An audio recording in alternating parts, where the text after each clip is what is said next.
चलिए देखें,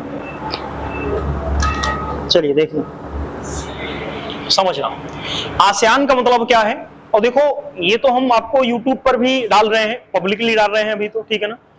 बाद में कुछ कुछ वीडियो हाइड कर देंगे, बाकी पब्लिक बने रहेंगे।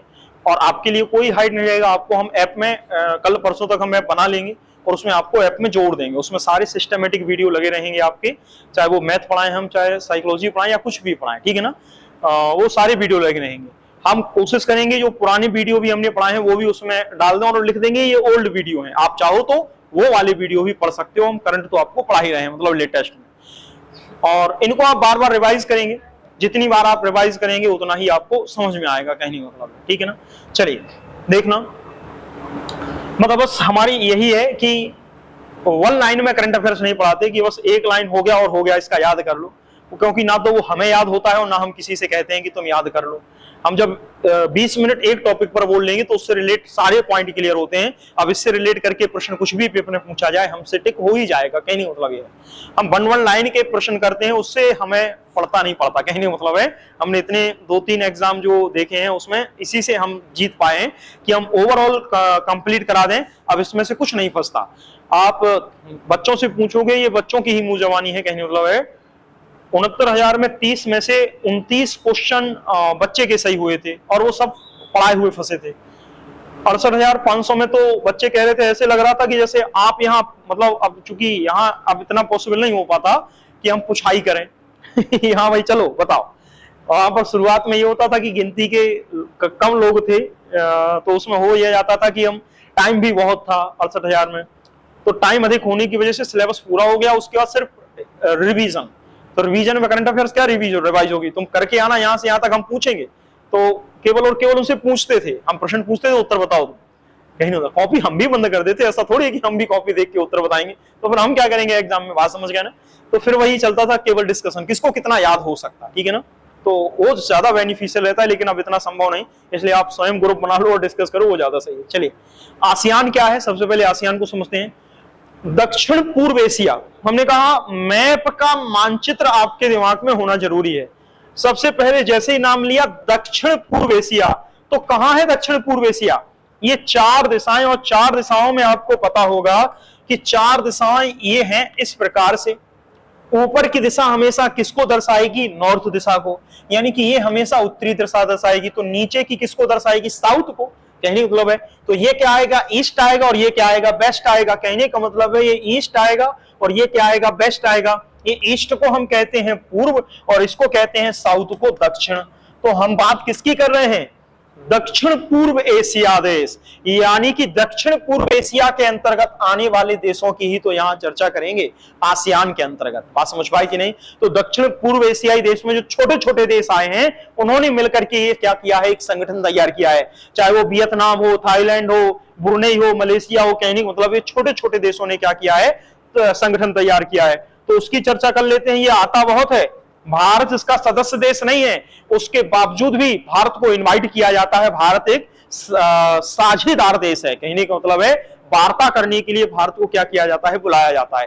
क्योंकि अगर देखा जाए तो वैसे हर उसमें किसी भी प्रकार का सम्मेलन आयोजित किया जाए, भारत को हर सम्मेलन में आयोजित किया जाता है। उसका रीजन यही है कि भारत एक उभरती हुई अर्थव्यवस्था है, यहाँ पर निवेश के बहुत संसाधन है, बहुत संसाधन। क्यों, क्योंकि अभी भारत बहुत पिछड़ा हुआ है, यह हकीकत है। विकासशील देश है तो यहाँ पर विकसित करने की संभावनाएं अधिक है, डेवलप करने की संभावनाएं अधिक है। बड़ी बड़ी फैक्ट्रियां, अब बुंदेलखंड में देखो क्या कोई फैक्ट्री है, नहीं है, लेकिन धीरे धीरे यहाँ पर भी फैक्ट्रियां लगनी चाहिए, कहने का मतलब है। देखना, तो यहाँ पर जो दक्षिण पूर्व एशिया के 10 देशों का संगठन है। अब 10 देशों का संगठन क्या है, तो यहां पर एक परिचय लेते हैं कि 10 देशों का संगठन। सबसे पहले आसियान का फुल फॉर्म आपको याद रखना है। आसियान का फुल फॉर्म है एसोसिएशन यानी संगठन ऑफ का साउथ ईस्ट, साउथ ईस्ट का मतलब है दक्षिण पूर्व, एशियन नेशन यानी कि दक्षिण पूर्व में जो एशियाई देश हैं उनका संगठन ही क्या कहलाएगा, आसियान कहलाएगा।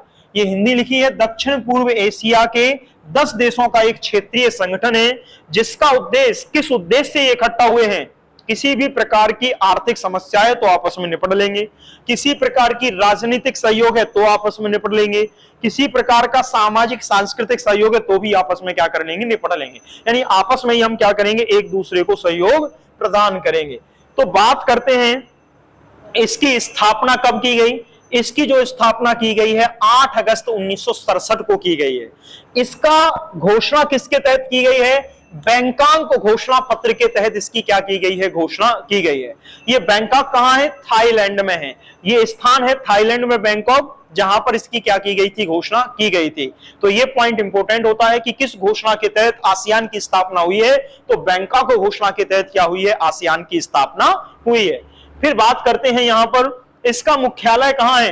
तो इसका मुख्यालय जो है वो जकार्ता, पेपर में कई बार बना है ये प्रश्न कि आसियान का मुख्यालय कहां है, तो आपका जकार्ता। और जकार्ता कहां पर है, इंडोनेशिया। या तो जकार्ता होगा ऑप्शन में या फिर इंडोनेशिया होगा। कहने का मतलब है दोनों में से कोई भी प्रश्न पूछा जा सकता है, या तो जकार्ता या इंडोनेशिया। जकार्ता स्थान है, इंडोनेशिया देश का नाम है। तो जकार्ता जो स्थान कहां पर है, इंडोनेशिया में है। तो याद रखना कि इसका आसियान का जो मुख्यालय है वो कहां पर है, जकार्ता यानी कि इंडोनेशिया में। फिर बात करते हैं इसके सदस्य देश कौन कौन से हैं। तो ये रहे पूरे के पूरे 10 सदस्य देश। लेकिन पेपर में जहां तक हम सोच पा रहे हैं कि पेपर में क्या आएगा, तो हाल ही में शामिल होने वाला 11वां देश वो पेपर में पूछे जाने के चांस रहेंगे।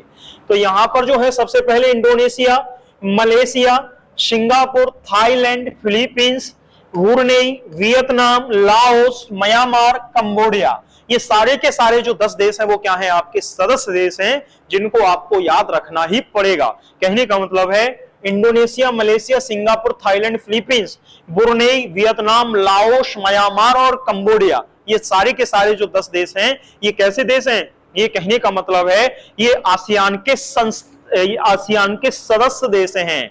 आसियान के क्या हैं, सदस्य देश हैं, संस्थापक देश नहीं है, ध्यान रखना। ये 10 के 10 सदस्य देश हैं, ठीक है ना। Indonesia, Malaysia, Singapore, Thailand, Philippines, Brunei, Vietnam, Laos, Myanmar, Cambodia, आपको याद करना ही पड़ेगा। चलिए अब कहो याद, तो याद ऐसे मत करना, और हम बार बार कह रहे हैं याद ऐसे होंगे भी नहीं, आप परेशान हो जाओगे। एक ही रात में आज बैठे हो, आज हम 10 के 10 याद कर लें, अरे नहीं होंगे। आप तो डेली करंट अफेयर्स की आदत डालो कि शुरुआत से पढ़ना स्टार्ट करो। सुबह चाहे 20 मिनट ही निकल आए, 20 मिनट तो निकाल ही लोगे, कम से कम आध घंटा 1 घंटा तो आज से ही देना स्टार्ट करो, तब जाके तुम 30 की करंट अफेयर्स में 25 प्लस सही करके आओगे, ये तय है। जितना हमने तुम्हें पढ़ाई दिया उतना भी अगर कर लोगे तो 30 में 25 प्लस कर ले जाओगे, ये तय है सर। ये लाइट चली गई, लेकिन रुक जाओ, उसको कंप्लीट कर देने दो। कितना टाइम बचा है, अभी है टाइम, 47 हुआ है अभी, ठीक है। अब कुछ समय बाद आपका टाइम और बढ़ा देंगे, बस अभी थोड़ा और रुकते हैं, थोड़े और काम रह गए इधर उधर, हम सब कंप्लीट कर लें। अभी 5 से 8 पढ़ा रहे, फिर थोड़ा और देखते हैं, 4 से 8 चलेंगे, तो फिर आपको पूरा कंप्लीट करा देंगे, ठीक है ना। मतलब पढ़ाने से हम नहीं थकते, आप ही भाग जाते हो कि बस आज 2 ही घंटा पढ़ेंगे, आज तीसरा गोला गायब है, ठीक है ना। चलिए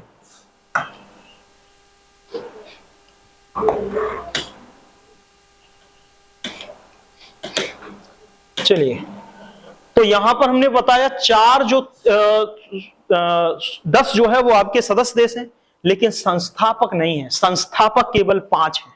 इनको याद रखेंगे कि जो संस्थापक सदस्य हैं वो 5 हैं, यानी कि इंडोनेशिया, मलेशिया, फिलीपींस, सिंगापुर और थाईलैंड, यानी कि शुरुआत के जो 5 रहेंगे वो संस्थापक देश रहेंगे।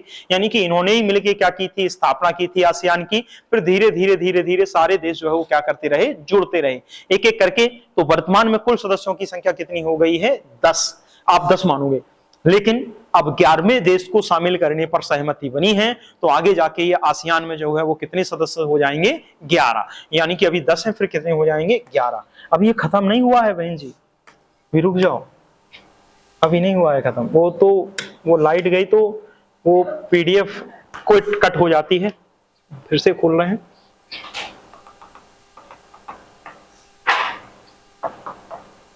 हाँ, ये संस्थापक सदस्य है ना 5। चलिए देखना अब इसका उद्देश्य क्या है। उद्देश्य ले लेते हैं कि आखिर संस्था ये जो आसियान है इसका उद्देश्य क्या है। अब देखो, यहां थ्योरी में आपके प्रश्न कम बनते हैं, ठीक है ना। तो अपने को ज्यादा फोकस भी नहीं करना, अपने को मुख्य फोकस संस्थापक सदस्य क्या है, आसियान की स्थापना कब हुई, उसका मुख्यालय कहाँ है, ये चीजों पर ज्यादा फोकस करना। यहाँ से प्रश्न कब बनते हैं, अब क्या है, लेकिन हमें पढ़ाना है। मान लो भाई तो पूछ लिया जाए तुमको, लो तुमने तो पढ़ा ही नहीं था। आर्थिक विकास में बढ़ावा देना, लेकिन किसको बढ़ावा देना, जो आसियान के संस्थापक, जो आसियान के सदस्य देश हैं, उनमें आपस में आर्थिक सहयोग में बढ़ावा देना। भाई जैसे देखना, एक देश के पास अधिक आर्थिक संपन्नता है तो वो क्या करेगा, दूसरे देश को उस टाइम के लिए पैसा उपलब्ध करा देगा। लेकिन उसका मतलब ये नहीं कि तुम वापस मत करो, नहीं, तुमको वापस भी करना पड़ेगा, कहने का मतलब है। जैसे आप देखा होगा, भारत सरकार समय समय पर लोन ले लेती है, वर्ल्ड बैंक से लोन मिल जाता है, वर्ल्ड बैंक से पैसा मिल जाता है, लेकिन इसका मतलब यह नहीं कि भारत सरकार उसको चुकाएगी नहीं। धीरे धीरे धीरे धीरे आगे कुछ 100 वर्षों तक के लिए वो लोन रहता है, आराम से भारत सरकार उसको क्या कर देती है, चुका देती है। तो सरकार देशों के प्रगति में ये जो आपस में जो भी साझा गठबंधन होता है, ये बहुत सहायक होते हैं। अब बात करेंगे क्षेत्रीय शांति व स्थिरता बनाए रखना। जब हम हर साल 10 के 10 सदस्य आपस में मिलेंगे तो आपस में एक दूसरे से लड़ेंगे भी नहीं, आपस में एकजुटता भी बनी रहेगी, एकता भी बनी रहेगी। तो क्षेत्रीय शांति व स्थिरता बनाए रखना, व्यापार व निवेश को प्रोत्साहित करना। सपोज दैट कोई हमारे यहाँ पर व्यापार करने आएगा तो हम उस पर कम टैक्स लगाएंगे, तो भैया हमारा व्यापारी जब आपके यहाँ जाएगा तो आप भी कम टैक्स लगाना, तो व्यापार व निवेश को हम प्रोत्साहित करेंगे। बात समझ पाए कि नहीं।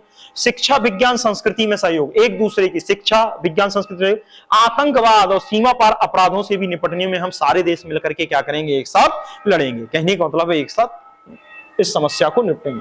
चलिए, अब है भारत का आसियान से क्या संबंध है। तो सबसे पहले तो भारत जो है वो आसियान का केवल संवाद साझेदार है। संवाद साझेदार का मतलब है केवल बातचीत के मंच पर बुलाया जाता है भारत को, यानी कि भारत इसका सदस्य नहीं है, लेकिन संवाद साझेदार है। ठीक है, फिर इसके बाद बात करते हैं यहां पर आखिर भारत को शामिल क्यों किया है। तो भारत को इसलिए इसमें शामिल किया गया है, एक्ट ईस्ट पॉलिसी के अंतर्गत भारत आसियान संबंधों को क्या दिया गया है, बढ़ावा दिया गया है। तो आसियान जो है वो आपके पूरे के पूरे दक्षिण एशियाई देशों का संगठन है, दक्षिण पूर्वी एशियाई देशों का संगठन है, लेकिन उसमें भारत को क्या किया गया है, शामिल किया गया है। क्यों? क्योंकि भारत में देखा होगा, भारत के कई लोग वहां जाते हैं व्यापार करने के लिए, घूमने फिरने के लिए। तो भारत जो है वो आपका क्या है, एक महत्वपूर्ण साझेदार देश है, इसलिए भारत को क्या किया जाता है, उस मंच पर बुलाया जाता है। तो एक्ट ईस्ट पॉलिसी के अंतर्गत भारत आसियान संबंधों को बढ़ावा दिया गया है। भारत हर वर्ष आसियान इंडिया समिट में क्या करता है, भाग लेता है। जब भी आसियान का सम्मेलन होगा भारत को उसमें अवश्य बुलाया जाएगा, भारत उसमें क्या करेगा, पार्टिसिपेट करेगा। चलिए, क्या हुआ, अभी ना लिखो, बाद में लिख लेना, ठीक है। चलिए, अब यहां से फिर आ गया, ये फिर आपके लिए इंपॉर्टेंट है। 48वां आसियान शिखर सम्मेलन का आयोजन कहां किया गया, कब किया गया, ये आपके लिए फिर इंपॉर्टेंट है। तो 48वां जो आसियान शिखर सम्मेलन का आयोजन किया गया है 8 मई 2026। देखो सब लेटेस्ट पढ़ रहे हैं आप, यानी कि आपको हमने जुलाई चल रहा था तो जून और मई, यानी मई से उठाना स्टार्ट किया है, ठीक है ना। और आप जून, जुलाई, अगस्त, सितंबर, अक्टूबर, नवंबर, दिसंबर तक, जब तक पेपर नहीं हो तब तक पूरी करंट अफेयर अपन पढ़ लेंगे। तो यहां पर आयोजन कब किया गया, 8 मई 2026 को किया गया। कहां पर किया गया, फिलीपींस के स्थान सेबू नामक स्थान पर किया गया। अध्यक्षता किसके द्वारा की गई, वही के राष्ट्रपति जो फिलीपींस के राष्ट्रपति थे, उनका नाम है फर्डिनेंड आर मार्कोस जूनियर। ये पूरा नाम है, इतने विचित्र नाम है कि कभी याद नहीं होंगे। तो junior Marcos junior, or Marcos junior करके याद रख लेना, ताकि विकल्प में मिले तो आप मिलता जुलता क्या कर सको, टिक रख सको। एक्यूरेट लिख के नहीं सीखना है, क्योंकि वहां लिखने थोड़ी आएगा, वहां पर सिर्फ टिक लगाने आएगा। तो ये फिलीपींस के जो राष्ट्रपति थे, इनके द्वारा क्या की गई थी, इसकी अध्यक्षता की गई थी। जब अध्यक्षता की गई तो इसकी थीम क्या रही, इसकी थीम से भी प्रश्न बनता है कभी कभार। दिया गया है नेविगेटिंग आवर फ्यूचर टुगेदर। कहने का मतलब है नेविगेटिंग आवर फ्यूचर टुगेदर। कहने का मतलब क्या है, नेविगेशन। नेविगेशन का मतलब क्या है, कहने का मतलब है एक दूसरे के साथ हम क्या करेंगे। नेविगेशन का मतलब समझते कि नहीं समझते, नेविगेशन का मतलब समझते कि नहीं समझते, पहले बताओ क्या मतलब समझते तो हमें समझाओ। बताओ बहन जी, हो आपने कहा है साक्षी हाँ जानते हैं, तो बताओ क्या।